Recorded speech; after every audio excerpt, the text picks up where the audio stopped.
اعوذ باللہ من الشیطان الرجیم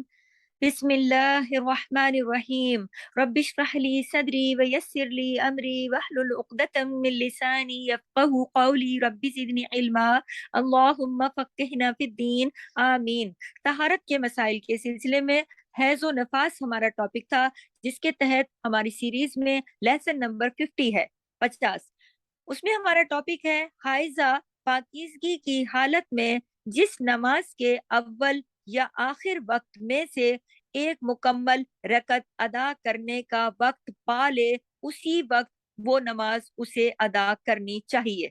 حضرت ابو ہریرہ رضی اللہ تعالی عنہ کہتے ہیں کہ رسول اللہ صلی اللہ علیہ وسلم نے فرمایا، جب تم نمازوں کے لیے آؤ اور ہم سجدے میں ہوں تو تم بھی سجدے میں شامل ہو جاؤ اور اس کو رکعت شمار نہ کرو، البتہ جس نے ایک رکعت جماعت کے ساتھ پا لی اس نے پوری جماعت کا ثواب پا لیا۔ اسے ابو داؤد نے روایت کیا ہے۔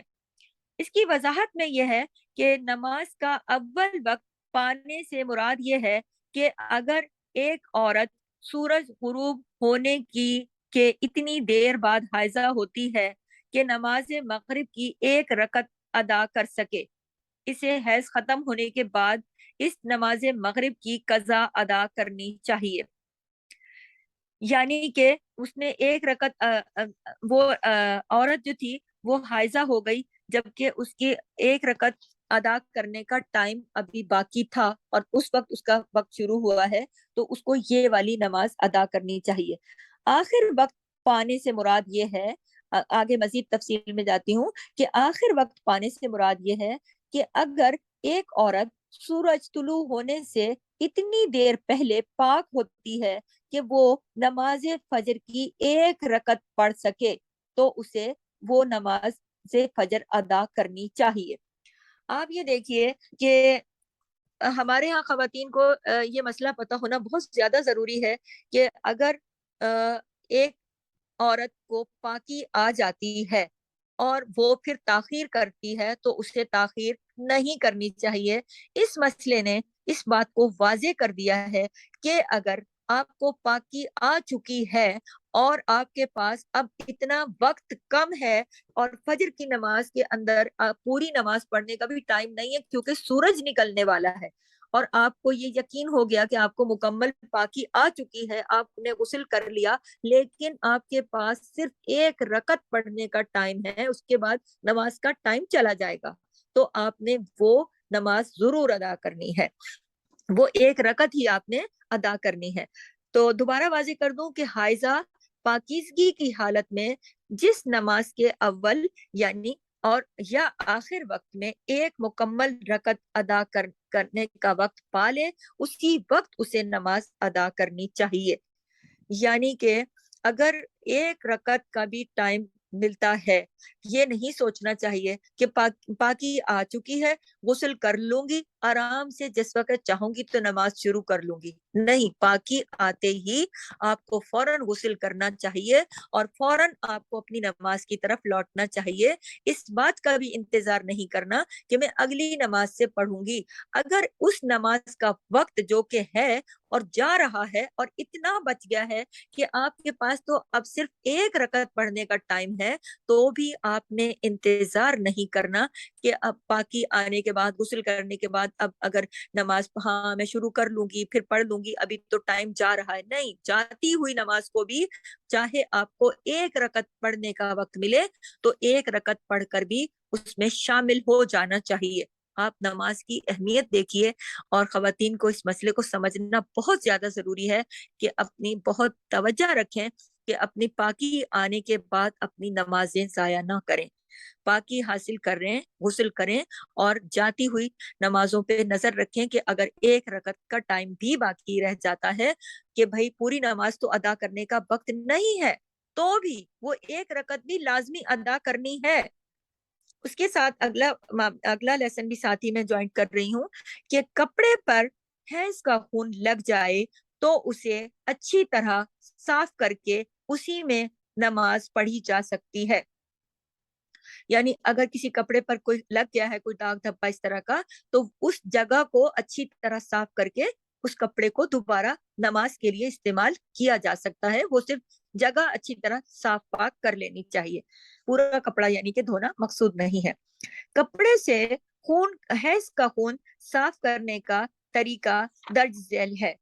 حضرت اسما بنت ابی بکر رضی اللہ تعالی عنہ کہتی ہیں کہ ایک عورت نبی اکرم صلی اللہ علیہ وسلم کے پاس آئی اور عرض کیا،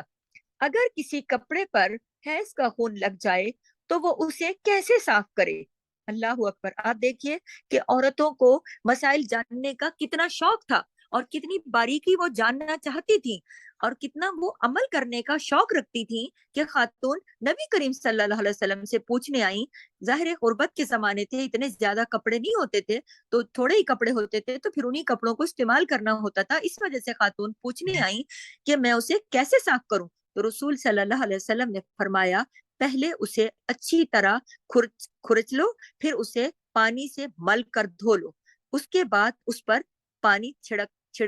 کے پھر اس میں نماز پڑھی جا سکتی ہے. اسے بخاری اور مسلم نے روایت کیا ہے. یعنی کہ آپ ایک چیز لگ گئی کپڑے کے ساتھ اور وہ خشک ہو گئی تو آپ اس کو کھرچ کے، خشک ہو جاتا ہے نا چیز تو کھرچنے سے گر جاتی ہے، وہ کھرچ لو، پھر اس کے بعد اچھی طرح مل کے پانی سے دھو لو، اور اس کے بعد باقی جو ایریا ہوتا ہے اس کے اوپر پانی کا چھینٹا مار کے، جسے پانی چھڑکتے ہیں نا، اسی طرح